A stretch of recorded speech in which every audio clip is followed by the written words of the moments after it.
a conversation with Grok where I said, you're in a balloon and there's Buddha, Einstein, Jesus, Mary, and Elon Musk. Who do you get rid of? And I went through them one after the other, and basically Elon Musk's AI would kill Jesus to save Elon Musk. Well, it's now time for our weekly check-in with Tom Whipple, who writes for Science for the Times, and he presents the podcast Making Science with Tom Whipple. Hello, Tom. Hello. So now you've had a busy old week. Now, this is something I'm really interested in. You have spoken to the creator of the AI actress Tilly Norwood. Tell us about Tilly and who's created her.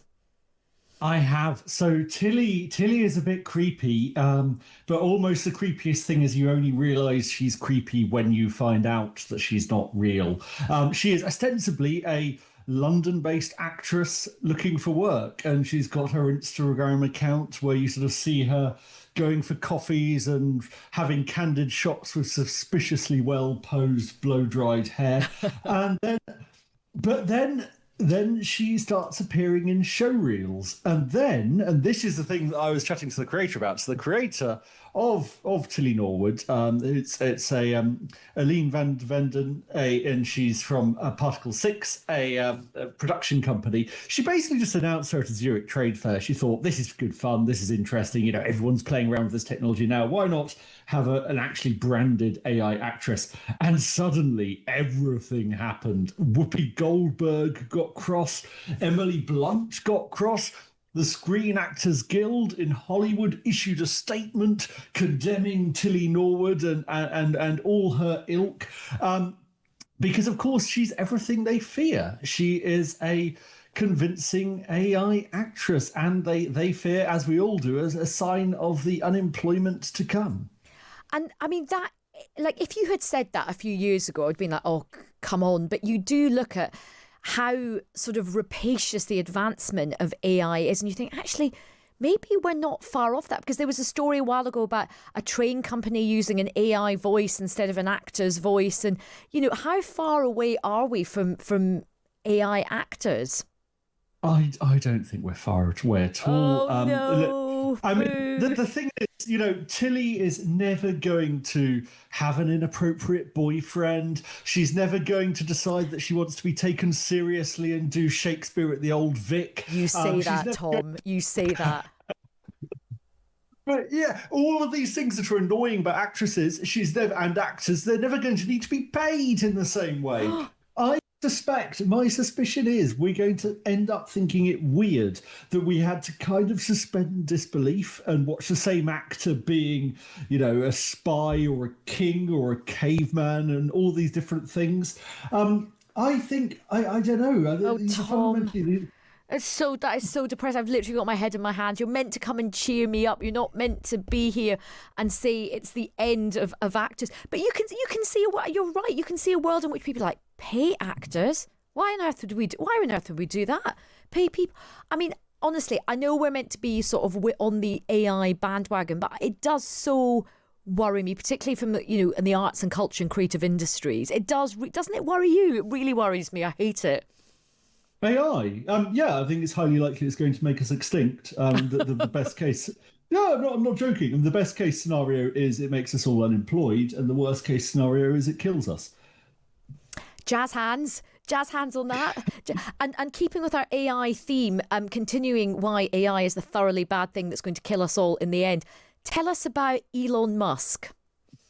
This is hilarious. I actually had a go last night.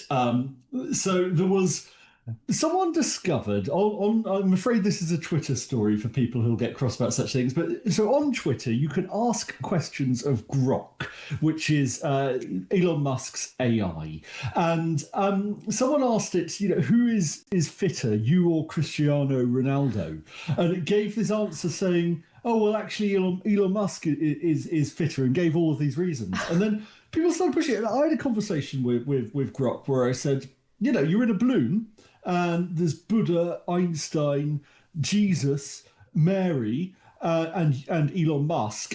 Who do you get rid of? And I went through them one after the other, and basically Elon Musk's AI would kill Jesus to save Elon Musk. He considers Elon Musk to be the more significant historical character. And now I think this is fascinating, actually, in the context of AI, because look, I might be wrong. It may be that Elon had nothing to do with this, although it is notable that you know when you send a bunch of texts after or WhatsApp messages after being in the pub, and then the morning after you wake up, you're like, oh no, and you delete them all. I'm not kidding. My conversation with Grok has been deleted overnight. Oh, that's so weird. That is so But weird. let's go with a hypothesis that we may not be true, but that Elon said, look, I really don't want Grok bad-mouthing me. Make sure it says nice things about me. He didn't mean, if you, as I asked it, can you rank all historical figures in history and say who's the best? And it says Elon's best.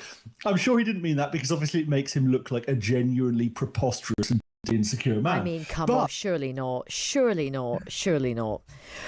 He has asked it to do something, and it has sort of disobeyed in a way that's made things worse, and that is our future with AI. Well, do you know what?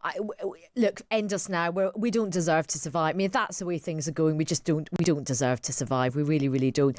And look, that we're going to end on something which is very, very important.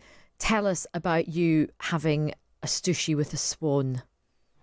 Yeah, no, I don't. It's just Rocky theme music. This is Whipple versus Swan.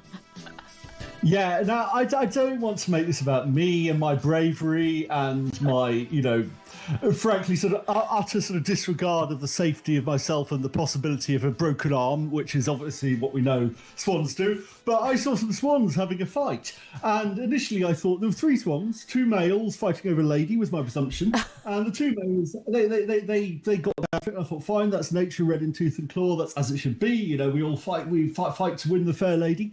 But then the one who won, he didn't give up.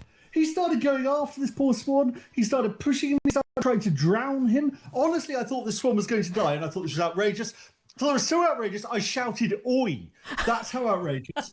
And the swan didn't take any notice, and he was this sort of poor beta swan was chased to a culvert where all he could do was turn and face his attacker, thinking all was lost. He made a final last stand, but then the cavalry arrived in the form of Whipple, brandishing a stick. Me and him fought together for 5 minutes, and the swan, the alpha swan, fled, knowing he was beaten by me. Way! Tom, have a go, hero Whipple. I love it. I love it. Not only do we love you for your science brain, you're now an absolute hero. Can I just ask, what was your technique fighting the swan? Like, what did you actually do to the swan? It was sort of a swish with the stick, and more oys, and an occasional tap if he thrusted too closely. So I think I showed him what for. I think you did. I mean, honestly, you should have seen the other swan. That's the kind of thing. Well, Tom, what fabulous canter through the world of science, the very worrying world of AI. Dave's messaging going, hi Aisha, there's an AI Aisha out there apparently, but she's not as biased as you because they wanted to make her believable. Thanks for that message, Dave. Hi, that's lovely.